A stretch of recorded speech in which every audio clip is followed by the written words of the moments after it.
we have a choice on how we program ourselves. I'm a firm believer that our thoughts influence our life, our feelings influence our actions, and then our actions, of course, influence the results that we get.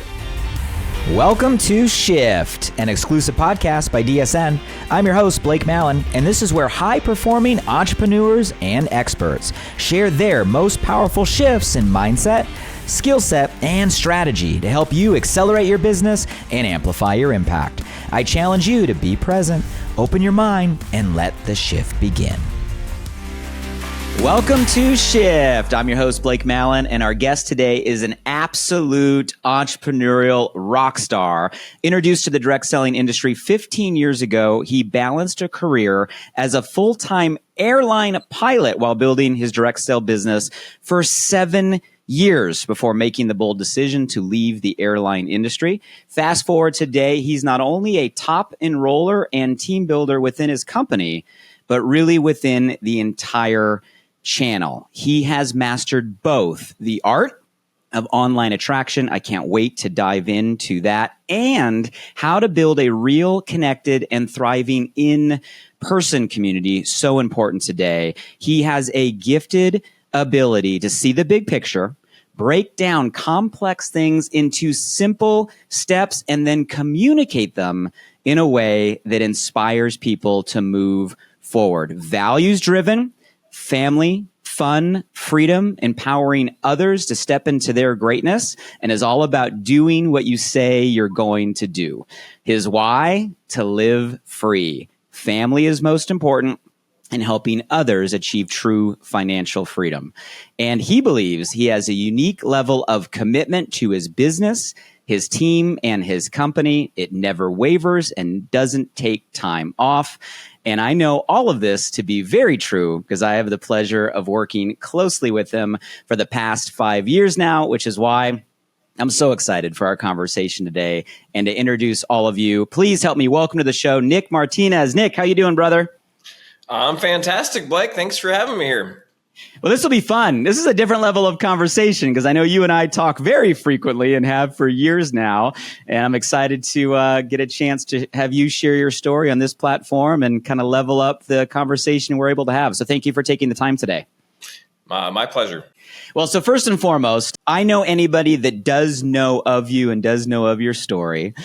They see this insane online brand that you have developed, an influencer by all definitions of the word, a real community online and offline. And for those of you that know you close, they see these outrageous numbers that you're able to put on the board month after month after month personally. But I know that it didn't start that way for you. So I'd love if we maybe kick off by rewinding the clock and tell us where this all began for you 15 years ago. Absolutely. It's been a process. It's been a journey. And I like to say I'm an overnight, 10-year success where 10 years later, I woke up and things started to click and started to make sense. I was introduced to direct sales, network marketing back in 2009. I remember it like it was yesterday. I was actually flying a trip. I used to fly the little jets for Delta Connection. And I was flying with this captain that had just got involved in direct sales. And he had a captive audience, me. And for the entirety of the trip, he was talking about this new business that he had found and he was really excited about. And I just got excited about an opportunity. At the time, I was kind of moving through the airlines, and in fact, and as far as having seniority. And I had a lot of days off for the first time in my life. And I would have, 10 days that I would work, 12 days that I would work, and 18 days off in a month. And I'm like, I need to do something with my time. And he introduced me to network marketing, which actually worked a lot better for my wife than a lot of the traditional kind of franchise businesses I was looking to start. And I got started. And it's interesting, though, because I was excited. I had high ambitions. I was going to, quit my day job flying. I was going to create this massive business. But that's not necessarily how it turned out. I remember 30 days in, I'd called all my friends. I had actually gotten real estate magazines. I was cold calling realtors. I was doing everything that I could think of to create success. And I literally enrolled 0 people after 30 days. And on day 30, I happened to be traveling to Colorado where my parents live, and I spent some time with them. Of course, I talked my dad's ear off about my business. And finally, that night, April 30th, he's like, here's my credit card. Just stop talking to me about it. And it was essentially like a pity sign up. But I'll never forget that night, I got a phone call from my sponsor, Corey, who's the captain that I flew with. And he said, Nick, you did it. You made a sale. I'm like, Corey. He's like, no, like, this is it. This is your future. Can you see it? And I'm like, well, I guess, but Corey, and he just kept talking about how excited he was for what we were creating together. Finally, I interrupted him like, dude, it was my dad. It was a pity sign up. He said, it doesn't matter, Nick. You can do this. So that was 15 years ago. And it was that moment and Corey breathing life into me, believing that I could do it, that I'm like, all right, maybe I'll give it another month. Let's see what happens. I love that story. And I know everybody listening can relate. And, you know, God bless our parents and our friends and our loved ones that are all of our first pity signups that show us it is possible. And a good lesson there, because maybe had Corey in that situation not given you that call, had that conversation, recognized the effort when you were minimizing your activity to build up your belief, maybe you wouldn't have taken that next step. So it's a great example on the power we all have on celebrating even the small wins. But carry that story forward. So you're 30 days in, you got pops, you got your first customer, you got your dad. Did it happen right after that? Was it month 2? Was it month 6? Where did that journey continue? And when did it finally start to gain attraction to where you felt this could really be a viable business? It's a great question. It's funny. The second month in business, I went to an event. And again, Corey was going to this event. He invited me to come. I happened to have the days off of the airline, and I made it happen. And it was at that event, I remember being like towards the back, 3/4 of the way back from the room. And there were a couple guys sitting in front of us, and they were just discussing their success in the business so far. And one was an insurance agent, one was a mortgage broker, and they were talking about what they'd earned the previous month. And I remember just hearing this like, oh my gosh, this is possible. People are actually having success with this. So that created a little bit more vision and opportunity of like, all right, maybe I can figure this out.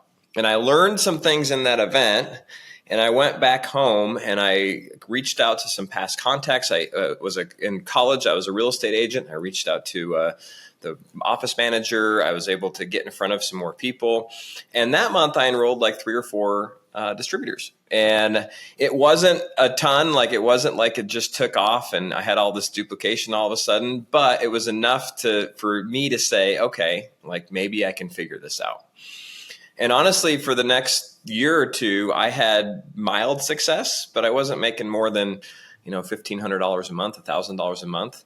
However, I realized the value of that part-time money because I listened to a lot of Jim Rohn and the magic of part-time. And I understood that for some reason I was really ingrained in like, oh my gosh, like this is extra. This is on top of what I'm earning currently.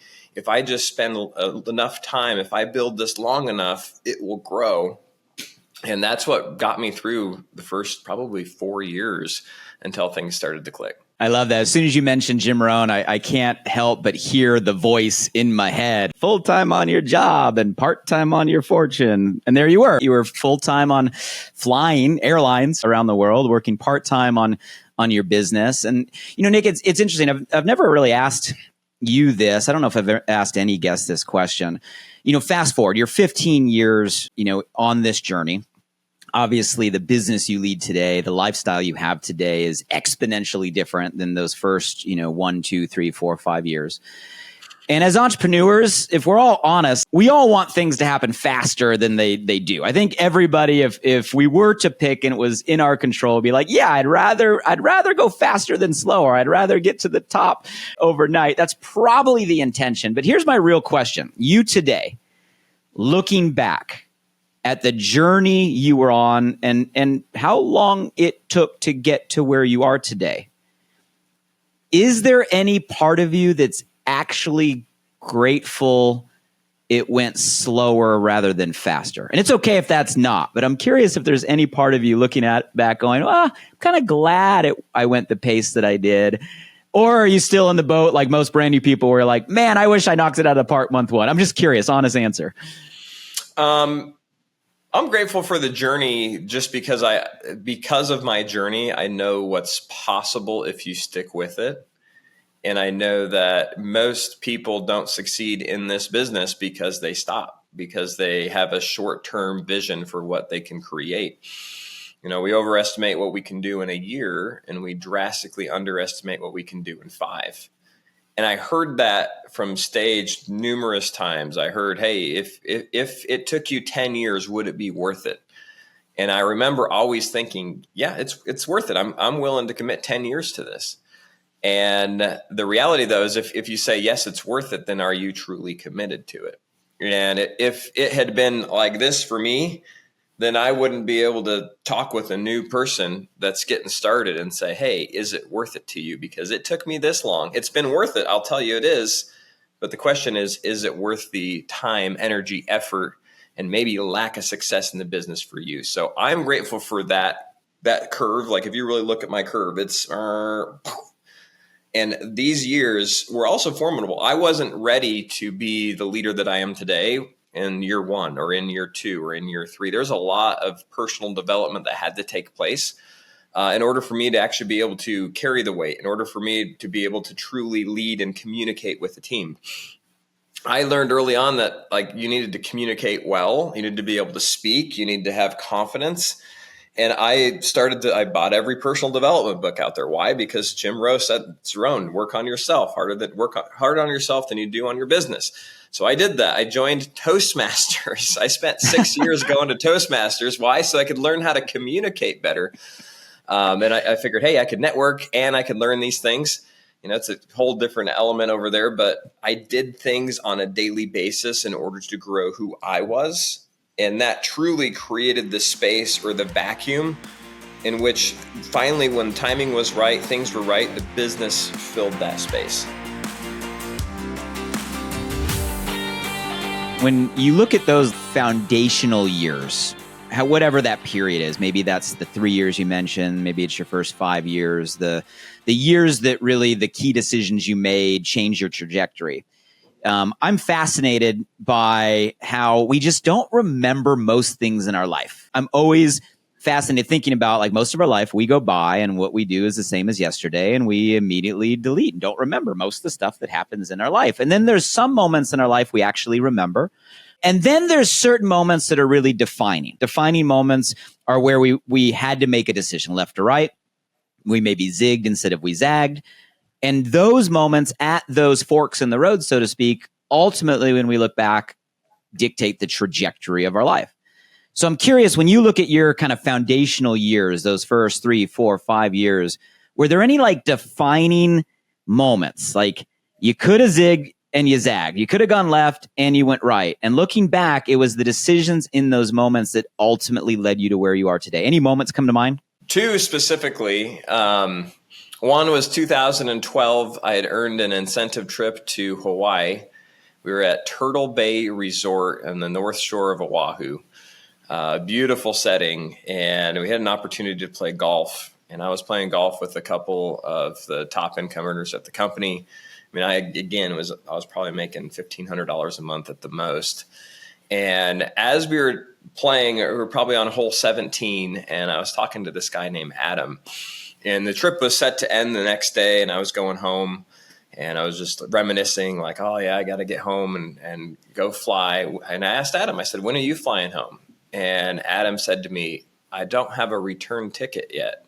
And for some reason, just with my stage of life at that time, where I was at, I'll never forget this, because I was just like, wait a sec, you don't have a ticket? When are you going home? How are you going to get home? What's going on? He's like, well, I've got a distributor in Maui. I'm going to go spend some time with them. And then I've never been to Kauai, so I'm going to go spend some time there.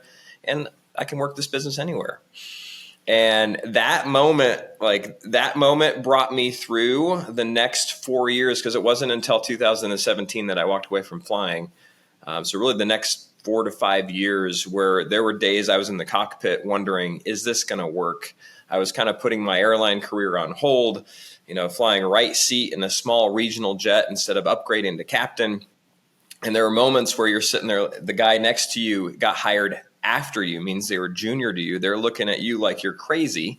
Like, wait, you have this side business, you're doing what? Why don't you focus on your airline career? And those are the moments I'm like, nope, there's a reason I'm doing this. I want that freedom. I want that flexibility in my life. I want the ability to not have to choose, do I have Wednesday off or do I have Saturday off? So that was one of the defining moments I always go back to.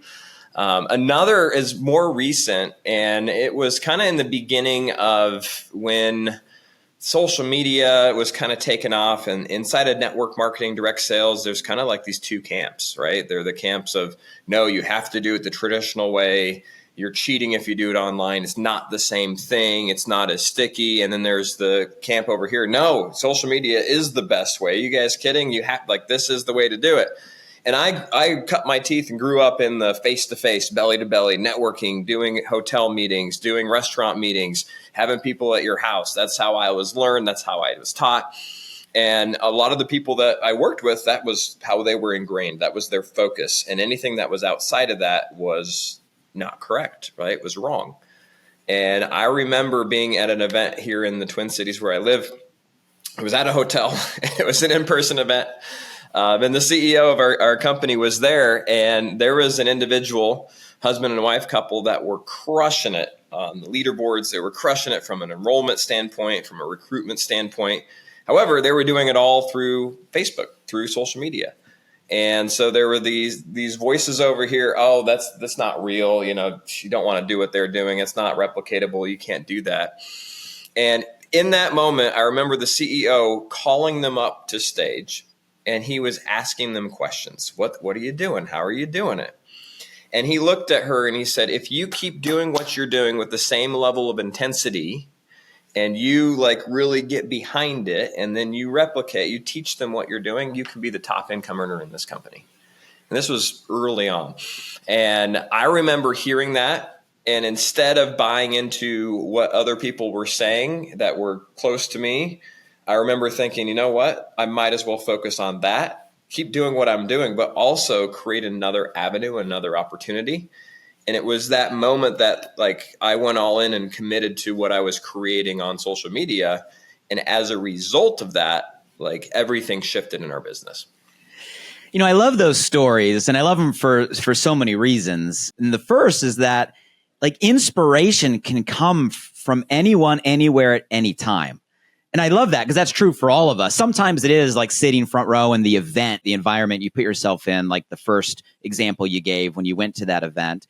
But sometimes it's not. Sometimes it's that random conversation in the hallway in Hawaii, right? That plants that seed, like you said, that actually gave you the vision and belief to allow you to go through the 4 years you had to go until you got to a place where you could live that lifestyle.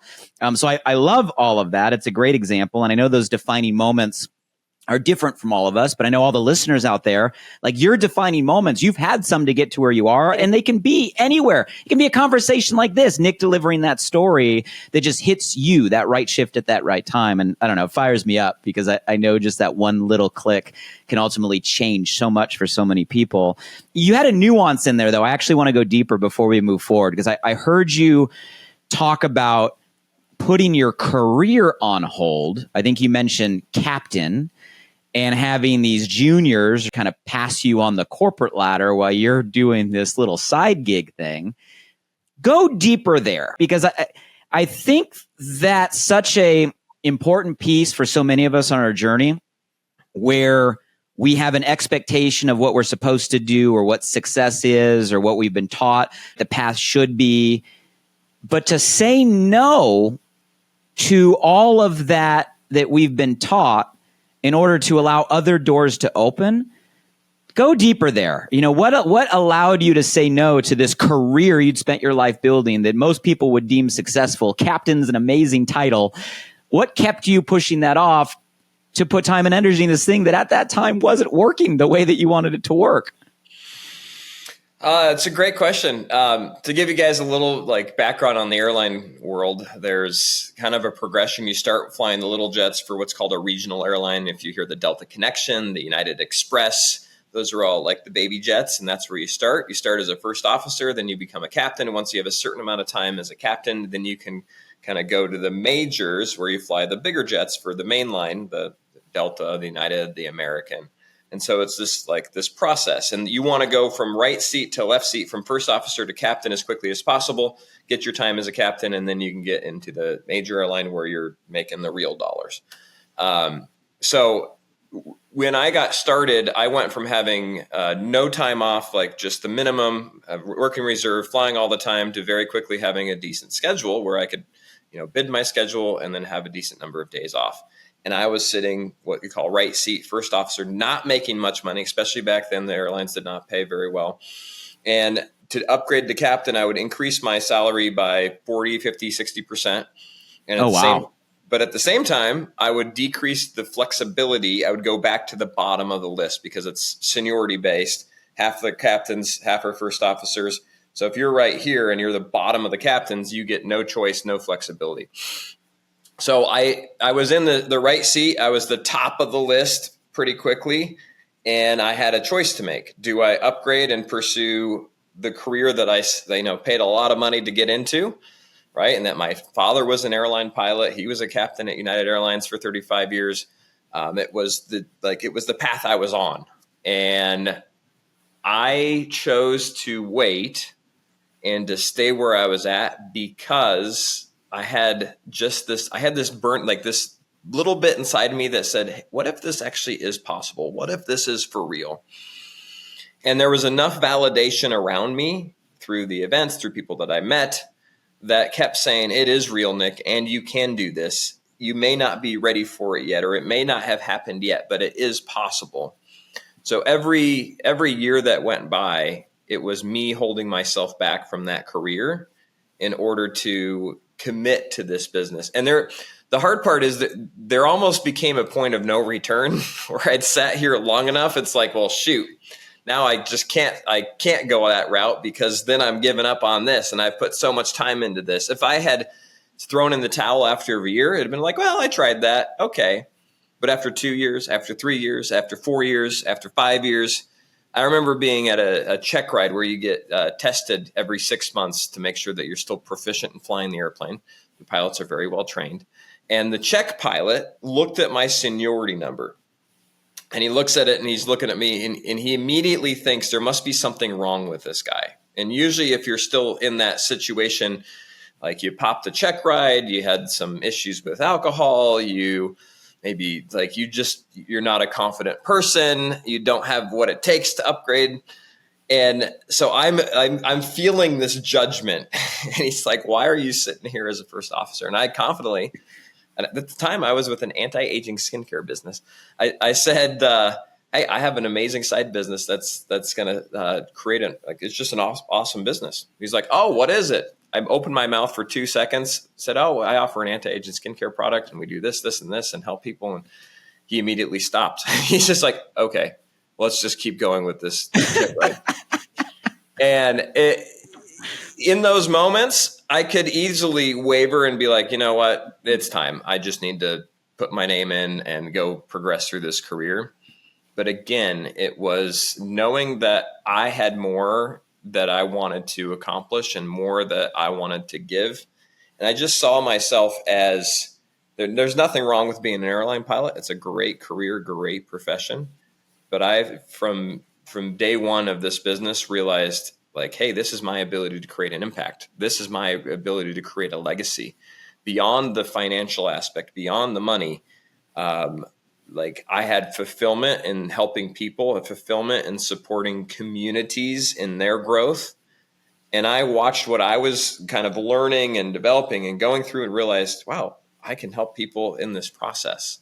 So there was the freedom aspect of the business. There was the people aspect.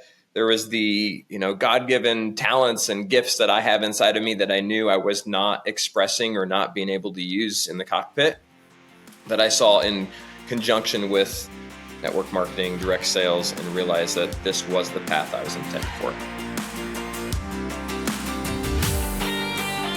for everybody that's listening, ask yourself that question. Whatever path you're on right now, it might not be a pilot, it might not be captain, but it's something. It's some path you probably are on.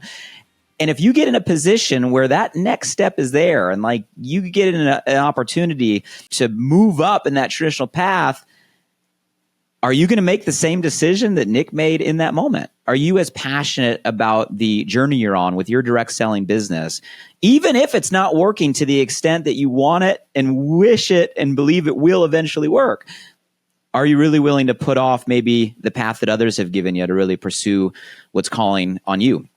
It's an interesting question because if you're willing to make that decision, it really is a part of you. You're on that path and that passion is not going to be stopped. So Nick, thank you for sharing all of that. I know you're a very kind of disciplined individual. I'm curious, do you have any personal habits, personal routines you've developed that have kept you going, whether it be habits around kind of dream building or habits around goal setting or anything you've developed as a tool that's helped keep you on track? Maybe when you're going through that period or maybe something you still use today.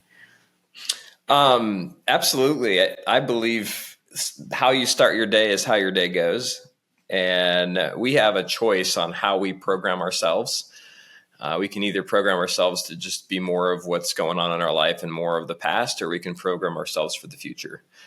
And it's actually not rocket science. It's very well known. If you go to any great company event, you're going to hear some sort of personal development. A lot of that is very similar. It's like how you think, how you feel, what you do. The act is what you end up getting. And I'm a firm believer that our thoughts influence our life, our feelings influence our actions. And then our actions, of course, influence the results that we get. So every single day I start out by literally programming my brain and my body for what I want in my life.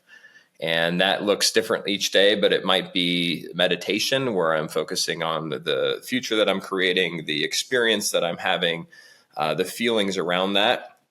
It might be writing down 10 things that I'm grateful for every single morning and then reading them out loud and saying, thank you, thank you, thank you.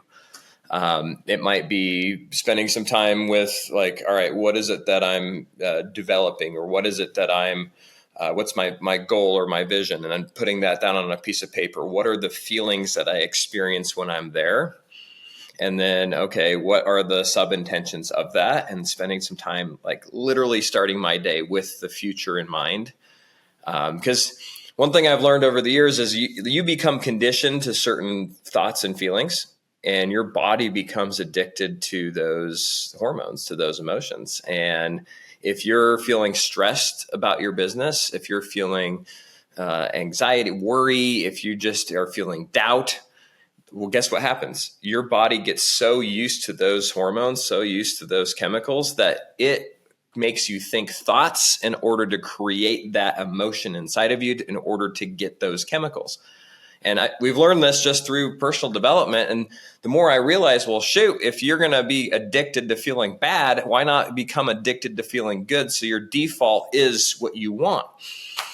So I believe that I'm a pretty positive person and I have a massive smile on my face and have amazing energy, but it's not because it's there by accident. It's there by me deciding that's what I want. And so every single morning I'm feeling the emotions of unlimitedness, of abundance, of confidence, of certainty, of love, of joy, of wholeness, and of gratitude. And those emotions, like I spend time in, so that they become my default.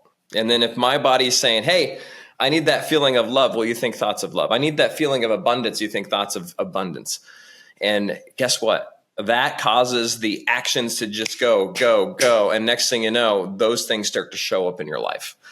So, I mean, that might be more in depth than you're looking for there, Blake, but I'm looking for whatever you do to do what you're doing. So I appreciate you just laying all about, and you gave us so many tools in that. Here's a question, because I know someone might be listening to this going, well, yeah, Nick, it's sure easy to wake up and feel great and put a smile and meditate and write in the journal when you're at the top of a rewards plan and you've made the money you've made and you have the lifestyle and you have the freedom. So my real question is, did you start doing this stuff after you made it to the top, Or were these the tools that you shifted, right, along the way that got you to the top? When did you start this stuff?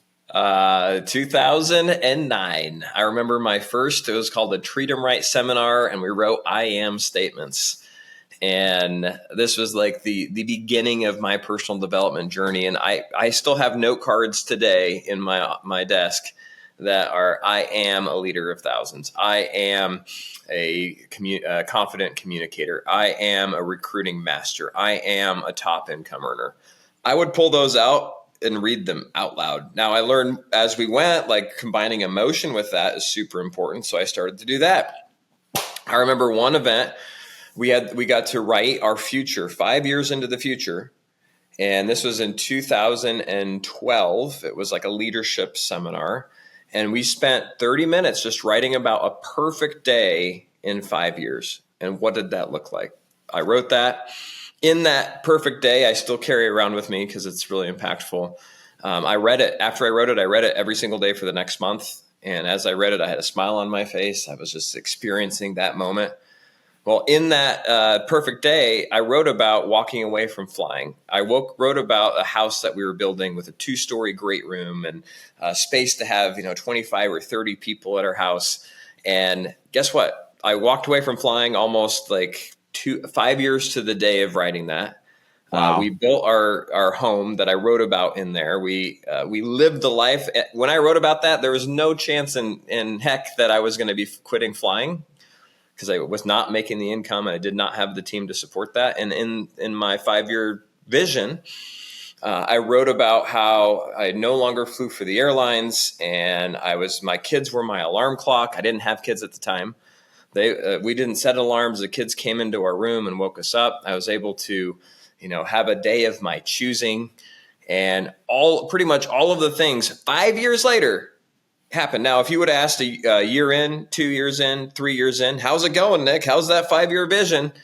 I would have had to say to you, well, I mean, it's looking like it's pretty far off. But no, those acts and those specific things were done repeatedly without success, without much to show for it, for 7, 8 years, 9 years, until it finally really took hold. Such a beautiful story. And I want you guys to hear that, because that's the way it works. It's so easy to write off when you hear an icon, a legend, someone like Nick and the guests on the show share their lifestyle today, and to write it off in the back of our mind. Well, of course, that's who they are and where they're at. But no, this is who they became intentionally by the things that Nick is sharing with you here. Nick, do you still know that I am statement? Do you still do that I am statement? Do you still remember that I am statement?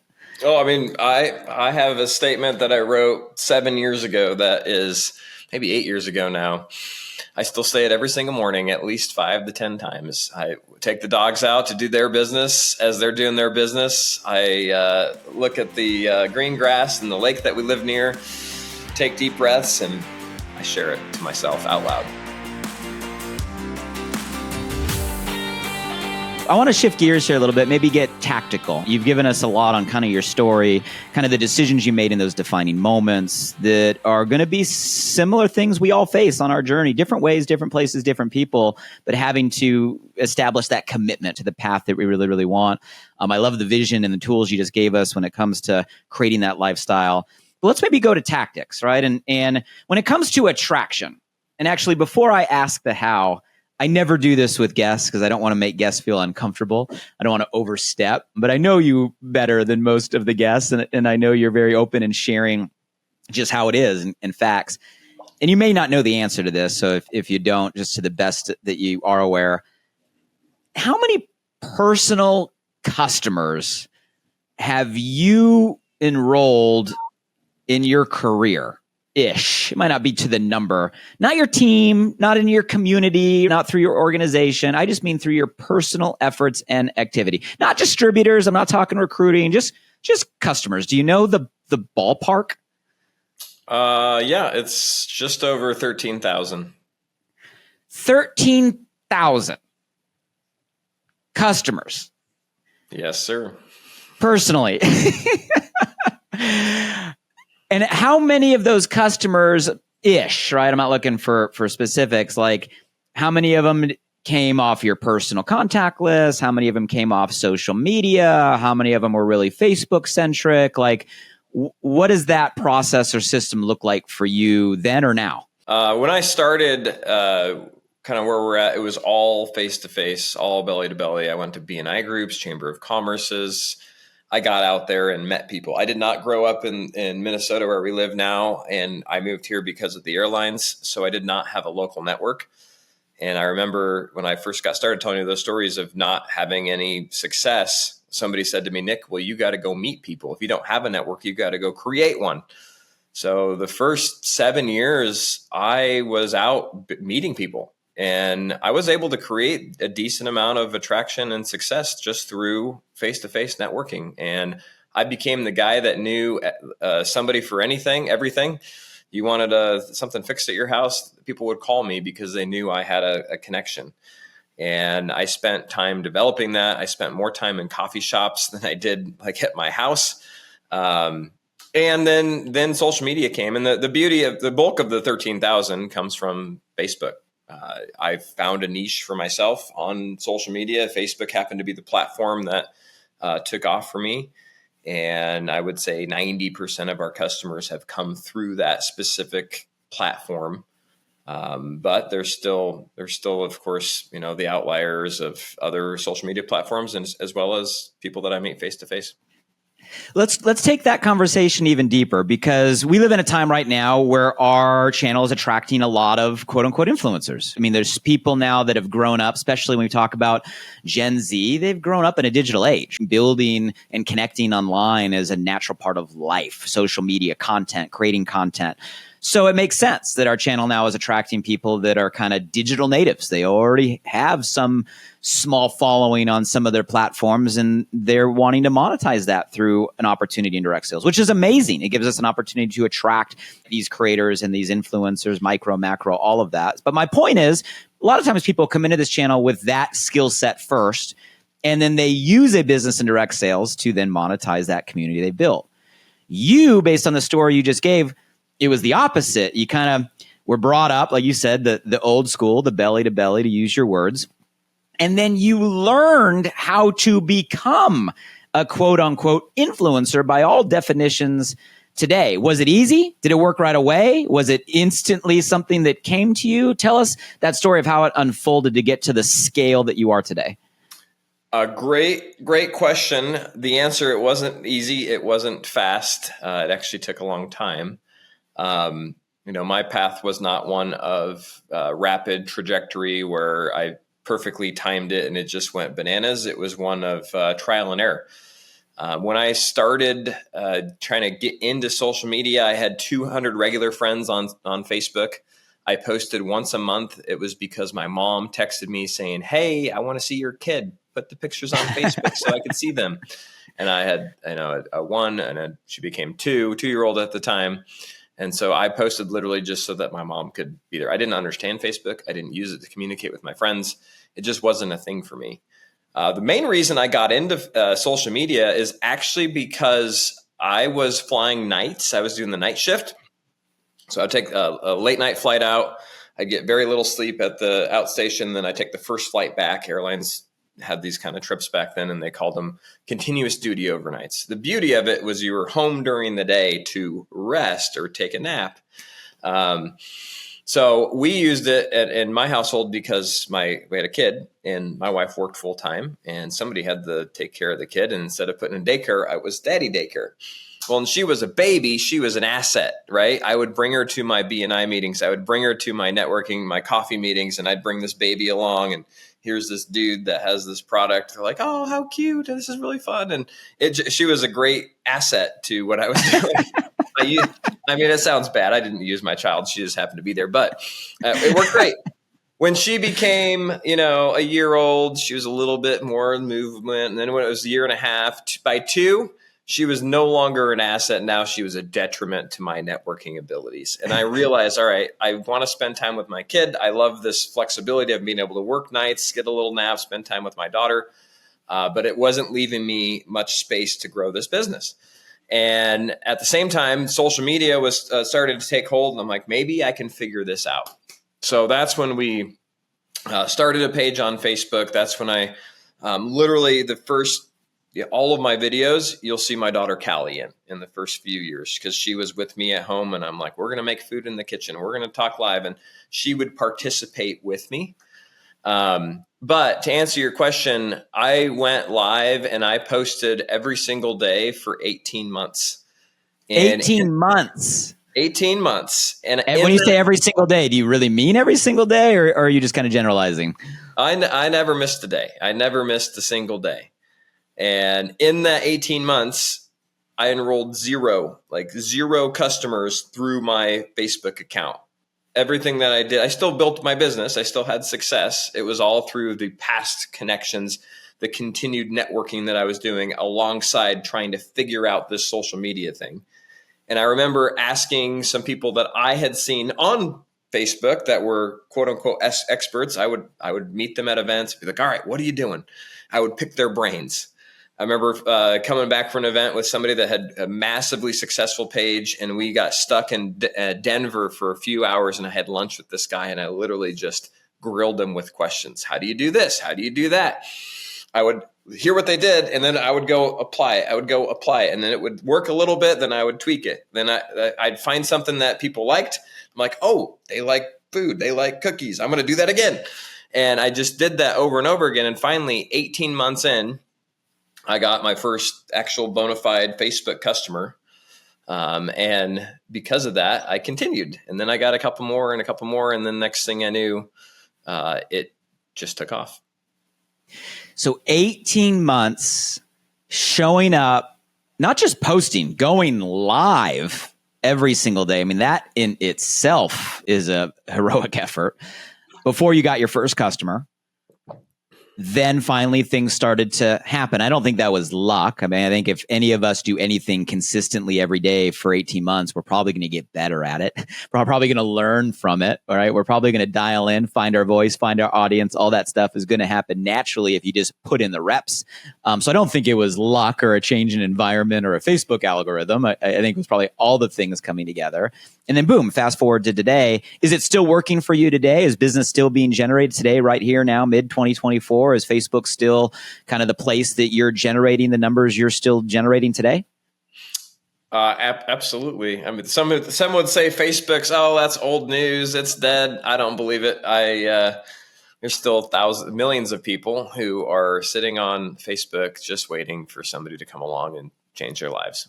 So I find people every single day that are looking for me, and it's just a matter of creating value and creating a space for them to come and kind of feel that value, feel your heart. And if you're authentic and real, you'll connect with people. So what advice for you have for the person at the starting line today? So today, in the here and now, fast forward, we're not just in the same climate online. We have all these different platforms, all these different methods. Algorithms are changing all the time. The world around it is changing all the time. But I know you're leading communities. You have people that join your community every single day. So I'm curious, what directive or guidance or perspective can you give to the newest person starting their direct selling journey today that doesn't have an online presence? Maybe they have that couple hundred Facebook friends or Instagram connections, but they're hearing your story, getting inspired and willing to show up and do something. What's kind of the tips? What's the guidance? Where do I begin? You know, if I'm inspired by this conversation and want to build to the results that you're getting. I look at it as kind of twofold. You have where you're at right now and what you have currently that needs and wants what you have, and then what you're creating in the future. So everybody starts from somewhere. When I got started, I did not have a network, like I said. So I went out and found the network, right? When my daughter started to get to an age where I could not continue to foster and grow that network, I went and created another one. So it doesn't matter where you're at today. The question is, what are the current resources that you have, and how can you tap into those?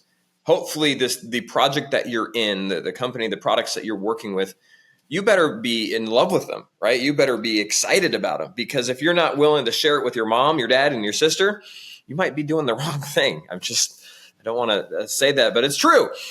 I was most excited to call my mom, my dad, my sister when I got started because why? They needed what I had, and they still use our products today and are very successful with them. So make sure that it's something that you're excited about and passionate about. If that's the case, you're going to start with the people that are at arm's reach. I believe fully in quote unquote belly to belly today as much as I did 5-10 years ago.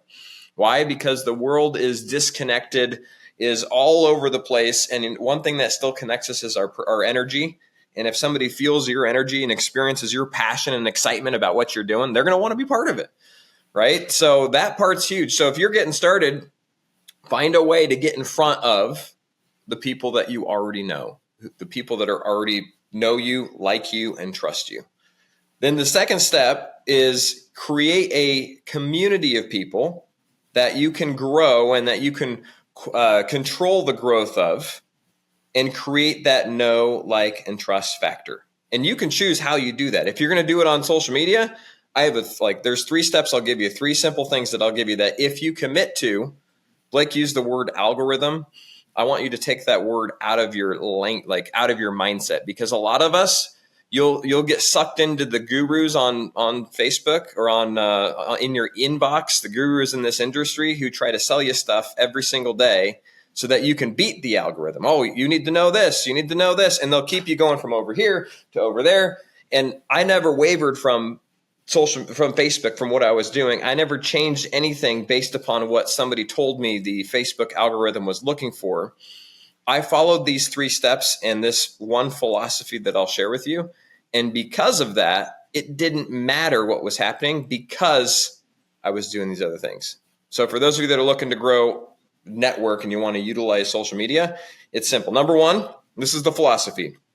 Create more in value than you ask for in return. Create more in value than you ask for in return. Most people want to be I want to be an influencer. Well, if somebody has the title or has influence, that means they have a network of people that know them, like them, and trust them. They gave value to those people in some form or other to create that influence. So if you're just getting started and you don't have that yet, well, you want to have that. What do you have to do? You have to create more in value than you ask for in return. If you're just trying to sell something, you're never going to have influence.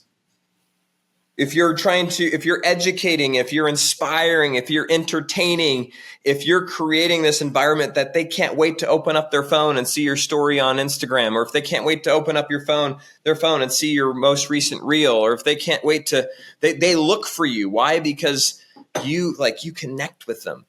So that's the value that you're bringing. I mean, you're going to have to figure out what that is and how you're going to share it, how you're going to showcase it. Okay. Now the mechanics, that's the philosophy. And if that is at the top, it doesn't matter what the algorithm is, because the algorithm is designed to connect you with people that are excited about you and create community, create connection, create this stickiness. Okay. It will all take care of itself. But 3 fundamentals. These are simple. Number 1, post. Number 2, grow. Number 3 is engage. So post, you just got to be consistent. You got to put out content and you got to be consistent. Is it a reel? Is it a story? Is it a static? Is it a live? I don't care, as long as you're doing something every single day. And everybody starts somewhere. You might be like, Nick, I'm 65 years old. I don't know how to post. Or you might be, Nick, I'm 30. I'm not going to put up a static post. I'm only doing this. Well, you got to know where you're at, and then you just have to level it up a little bit. Do something every day, and then do a little bit more that challenges you or that forces you to create something new. Okay, that's the first thing. Daily, consistently. That's something that's non-negotiable. In the beginning, Blake said, I'm committed to my business. I'm committed to where I'm going, and that doesn't waver. It doesn't matter if I'm on vacation. Well, guess what? I'm sharing what I'm doing on vacation. It doesn't matter if I'm with family. I'm sharing my family. I'm authentic. Okay. Second thing is grow. Find a way to grow your network on a daily basis. If it's following some new accounts on Instagram and communicating with them, if it's adding 5 friends on Facebook. The one reason I love Facebook is you can control who you're friends with, and there's millions of people out there that are looking for human connection, right? There's 100 different ways that you can grow. Google it, how to grow my following on social media. I'm telling you, you're going to see tons of different opportunities. So the second thing is just create some sort of consistent action that you're taking in order to expand your network on a daily basis. The third one, And this is, I mean, you could say they're all the most important. This one is important too. It's engage. You have to engage with people. And this, like, post, grow, and engage. Engage is simple. Just go say hi to people. Just be human. Just go love on people. I call it scroll with a purpose. If you go like this and you scroll and you're like with purpose, what are you doing? You're actually communicating. You're not just looking. You're not just clicking on ads. You're not just clicking on all the stuff Facebook or Instagram puts in front of you. You're actually going to the people that are real people that are following you, that are friends with you, and you're engaging with them. Oh my gosh, I see you're on a trip. How you having fun? You're having real communication. You're going into your messenger. You're going into stories. Instead of just clicking through stories, you're commenting. You're into their inbox. You're having a conversation. Why? Because now they feel connected with you. You're connected with them. It's a real human condition. It's a relationship.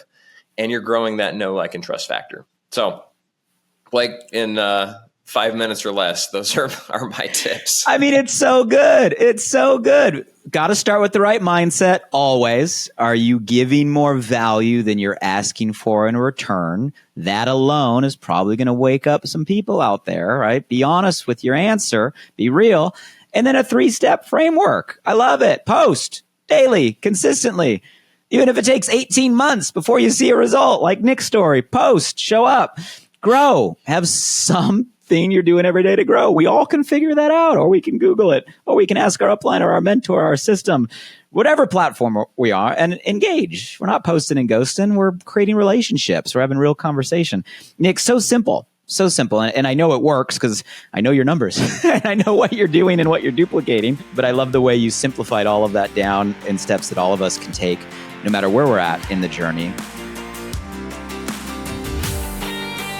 I want to be mindful of time here. And I know I could talk with you all day long. And I know people listening right now are like, give me more, give me more, give me more. So much value. 15 years for you in the channel. And I know it's not been all ups, right? Ups, downs, seasons, reinventions, all the things. I'm curious your vantage point today. Here we are, 2024, post-pandemic. It's a crazy time. It's a crazy time in the world. It's a crazy time in our country. It's an interesting time in our channel. A lot of shift, kind of pun intended, happening. What's your perspective? Like, what are the main shifts you are seeing, experiencing, feeling today, right now in the here and now, as you're leading communities, growing a business that are maybe different than 2 years ago or 5 years ago? And what are some things you're doing in order to make sure you and your team and your community are ahead of these shifts? It's a great question. It definitely has been it's been 15 years of just shift.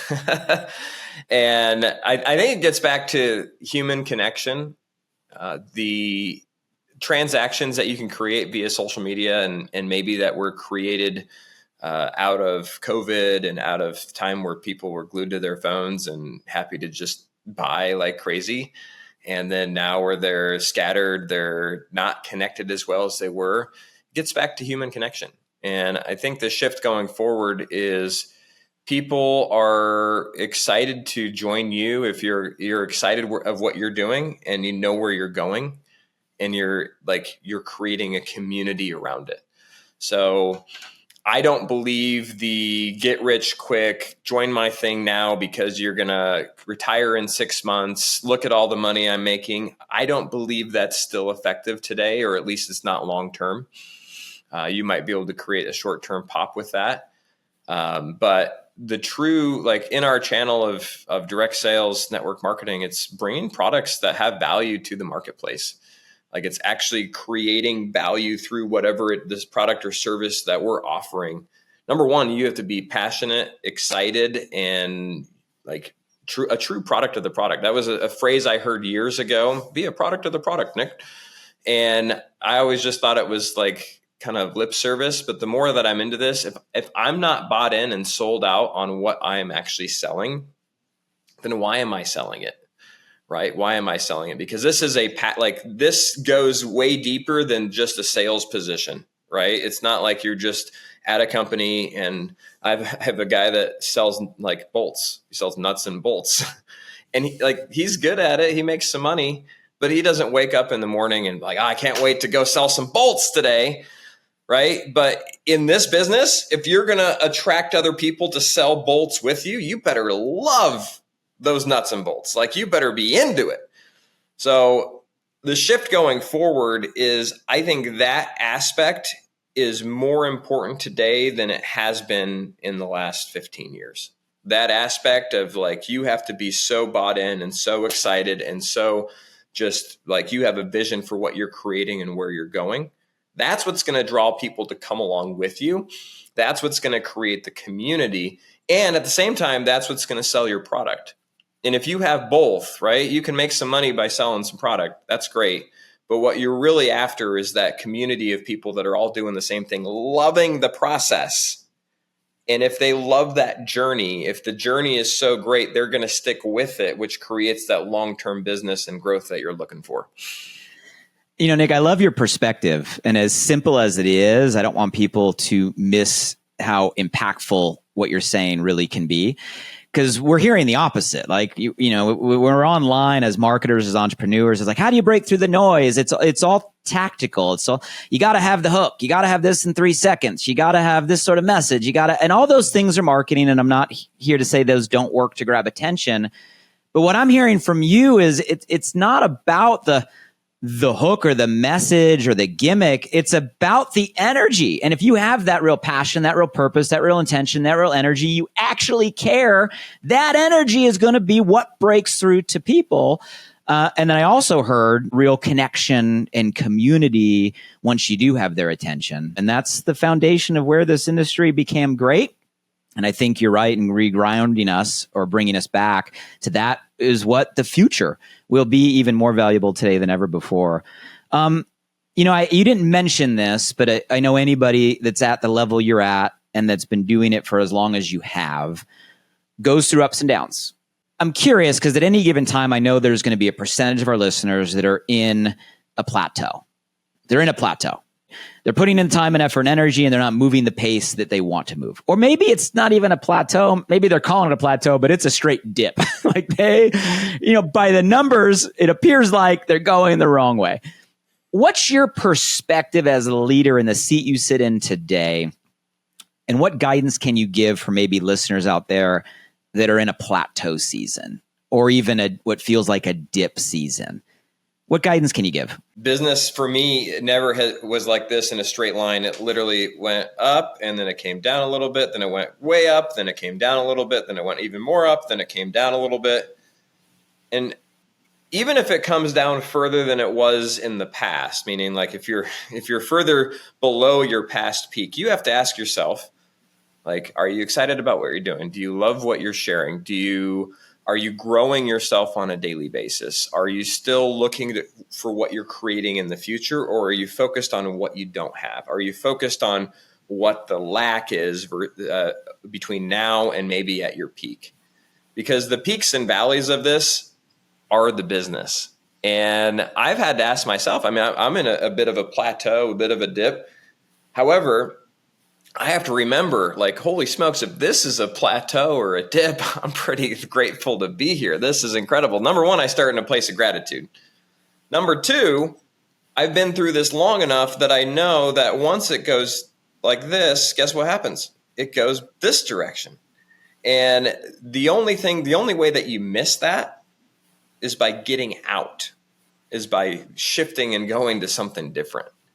And the biggest mistake that I've seen people make, like in the previous dip, I think it was like 2019, I got to experience this. And I watched a lot of people walk away from what we were doing and go find the next shiny object, go find the next thing that, we got to have this because it's the new special thing. And it went like this and then it's gone, right? Because of the marketing that they were using, because it wasn't truly driven by something that people wanted. It was driven just because of the get in now, get in quick. You're going to make a quick buck. Well, they made some quick bucks, but then guess what? They're on to the next thing. Except those that stuck around and realized, okay, grass is not always greener. I have to focus on growing my own personal abilities, focus on how can I be more creative? How can I become better? What can I shift a little bit in what I'm doing in order to make a bigger impact? Or what different things can I learn? Those that did that in the dip, in the plateau, saw this massive rise from it. So if you're in that space, You just have to be confident in where you're going. If you were somebody that took a while to get going and then it popped, well, you're probably in a better position to kind of feel that, right? Or to understand, okay, I just got to be patient and I got to keep doing what I know I need to do. I get asked the question a lot, Nick, what else should I be doing? Nick, why hasn't it happened yet? Nick, it's not happening fast enough. What's going on? What am I doing wrong? And I have to just kind of hold back a little bit and say, guess what? You're doing all the right things. What we have to do is create the space and the environment for those people to show up in.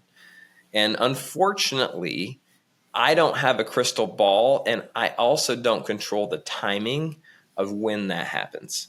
But I do know that if you're connected with yourself, if you're congruent with where you're going and you continue to do what you need to do for a period of time, it will shift and it will show up in the right moment and at the right time.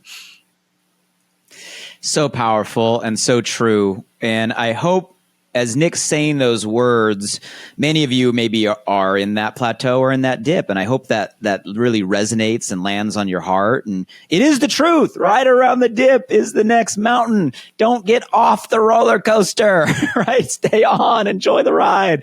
It's normal. It's a part of the process. But Nick, what I love, and you are so great at just articulating what we go through and what we're feeling in a way that just makes sense. So for those of you that are in similar situations where you're leading people, Nick just gave you the words. He gave you the conversation on how to help lead people, right, that are going through those same transitions in their careers.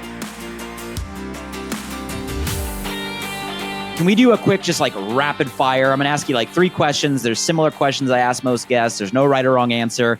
And just give me the first thing that comes to mind in like 1 sentence. Can we do that? Sure. Okay.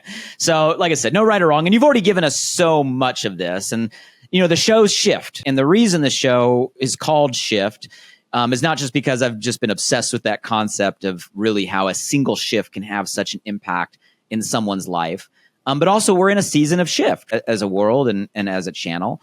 But I do believe to really adapt to the season we're in, it all goes down to a mindset, a single belief or mind shift at the right point in our journey, that change in perspective, that looking at something a little different way, that internal dialogue that went from this to that, it really can change everything. And you've already given us a ton of examples just in the conversation today. But if I were to ask you to narrow down just in your professional life, so you as an entrepreneur, you as a leader today, looking back on your 15-year journey, what is the most significant shift or one of the most significant shifts you went from this to that has allowed you to accomplish what you've accomplished today?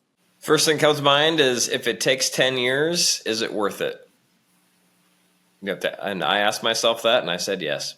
I love that. So a commitment to allowing yourself enough time in order to create the space, to use your words, for it to work. I love that. So same question, but personal life. Nick as a human, Nick as a father, Nick as a husband, Nick as an individual, Nick as a friend, your personal journey so far. Same question. What's one of the most significant shifts that's allowed you to become who you are today? I would say recently a shift that I've made is embracing the journey more instead of embracing the destination. I turned 41 this year, and in my 41 years, I've always been goal-driven, headed towards something, and I've accomplished a lot. And every time I've achieved a goal, I celebrate for a moment, and then it's like, what's the next goal? And I finally realized, you know what? I'm really just happy where I'm at. I'm happy where I'm going. So embracing that, instead of feeling like I always have to accomplish or get to, like just truly being happy in the moment, present, I believe is a big shift for me.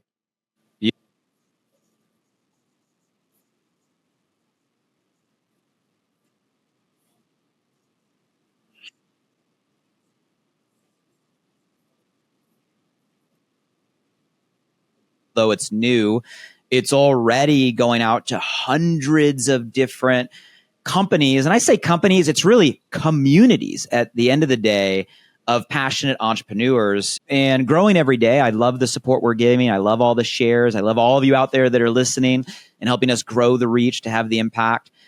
But Nick, I think about where this could go, like the power we have of all of us in the channel across the world, every direct selling entrepreneur, whatever term we call ourselves, distributor or affiliate or representative or brand ambassador, like that is real influence if you were to move all in one direction at the same time. So here's my visionary question for you. Like if you had the power to snap your fingers right now and you could automatically give one belief shift instantly in the minds of every single direct selling entrepreneur on planet Earth today as a gift, what shift would you give them? I think the shift to the belief that what we do is real, is important, and is powerful. And just instead of being, sometimes we marginalize ourselves. Oh yeah, it's just my little side business. Oh, it's one of those things. Oh, instead of having that kind of default, having the default to be, oh yeah, I just started a business. This is what I do. I am an entrepreneur. And really stepping into that. Even though we make it simple to get started, we make it available to everyone. There's no barrier. The confidence that comes with it, the moment that you sign that distributor agreement or click, I'm ready to get started, like actually putting on that cap, guess what? You're a business owner, you're an entrepreneur, you've got this. So good. Nick, this conversation, I'm not just saying this, it's been absolute fire. We have covered so much ground in the time that you've given us. And I know everybody listening, no matter where they're at on their journey, is going to get something. Hearing your story, it's a story of resilience. It's a story of perseverance. We all are going to have those moments. Do we zig? Do we zag? Do we stay committed? Do we go back to supposed to? Do we move toward our calling?